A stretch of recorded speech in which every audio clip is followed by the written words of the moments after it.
We don't always see people clearly. Sometimes we are viewing them through our wounds.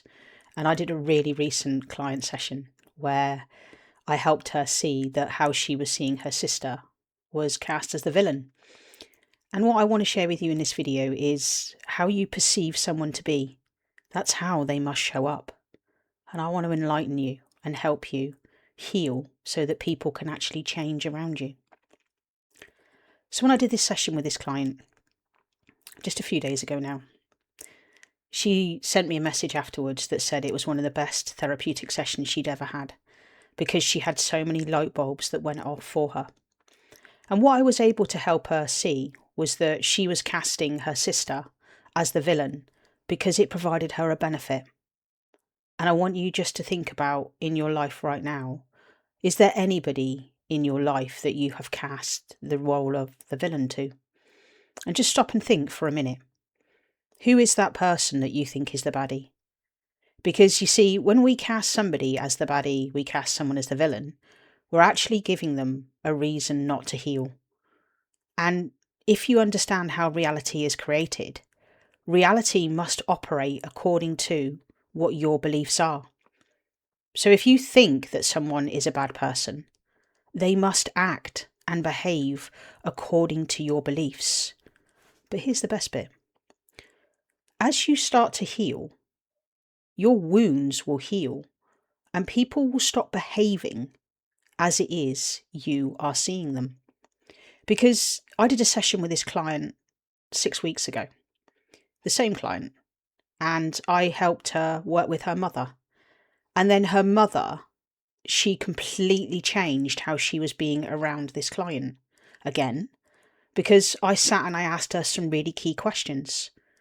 Why are you holding on to something? Why are you viewing her that way? And this is what I'm sharing with you.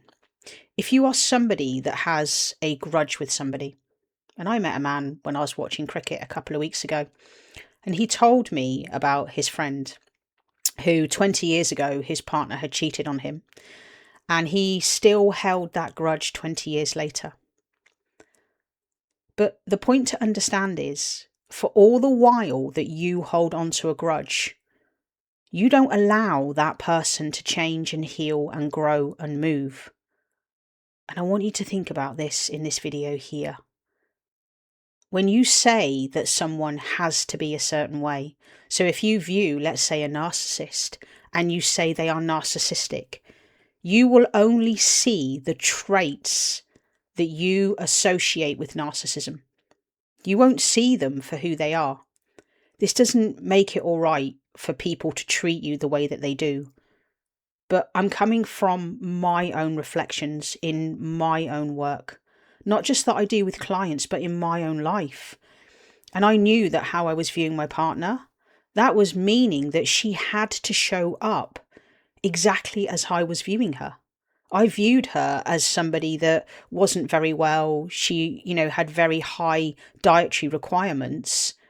And that kept being a theme in our relationship when we were together.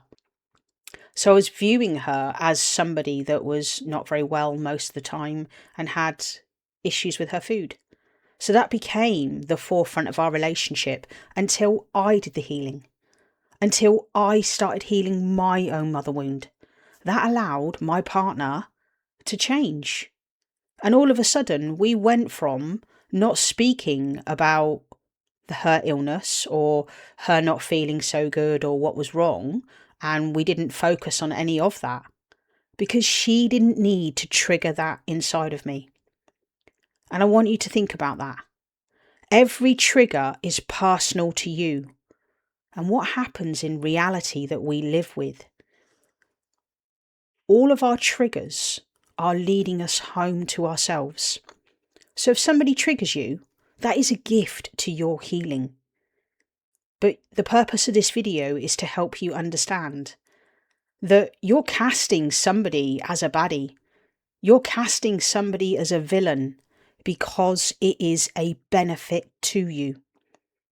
It allows that person to keep behaving that way.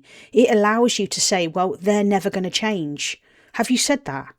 Have you recently in a conversation with maybe yourself or with someone else and go, he will never change. I want you to know in this video how your partner is behaving like my partner. It means they must conform to your beliefs. So when you start healing your mother and your father wound, that's actually when you're going to see the transformation happen in your partner, your siblings, and people around you. And I made a great workshop really recently where I went really in depth into the father wound and how you can heal that. And I'll pop a link in the description below, just $9. But it will really, really help you understand the father wound deeper. Because I want you to know that nothing will change in your reality until you change. Everybody must conform to your belief. And when you think of someone and you think, they're always ill, that person must behave that way, the same as you. When you give yourself these labels, when you say these things about yourself, reality must conform to what it is you believe. It can only do that. Reality cannot change until you actually do that really deep healing work on yourself. And for me, a great place to get started, that's your inner child. That's why you see me. I'm an inner child and part specialist, and I get it, genuinely, better than pretty much most people out there. Why? Because I've lived it.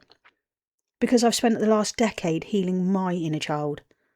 And that makes me somebody that can also help you. So if you want to start somewhere today, let's think about a cast of characters that would be on the theatre. You'd have the villain, you'd have the hero, you'd have the mother, you'd have the father. You'd have all sorts of different roles. But what I'd love you to do today is take something from this video.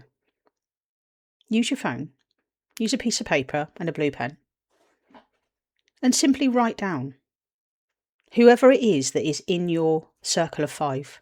I'm a great believer in what I call the table of 5. And write down 5 people in your life right now. And what role are they playing in your life? Who is the villain? Why is that person the villain? What did they do or say to make you think that they are the villain? I'm not saying this makes it okay. What I'm trying to come from here to help you is to see that when you're casting that person in that role, he or she must be the villain. But the key thing, what is the benefit to you? What is the benefit? What are you holding on to that means you don't have to heal? Because if you want to keep casting that person as the baddie in your screenplay, it means they don't have to heal. And it means you don't have to heal either. And let me end here. Nothing will ever change in your reality. No body will ever change until you do the deep healing work. Everybody must behave according to your beliefs. I hope this video's helped and you've taken a lot from this. I'll pop a video up there, best for viewer, chosen by YouTube. Whatever that video is, watch that one next. And subscribe. I've got so many videos that I know are really, truly going to help you in the future. Take care.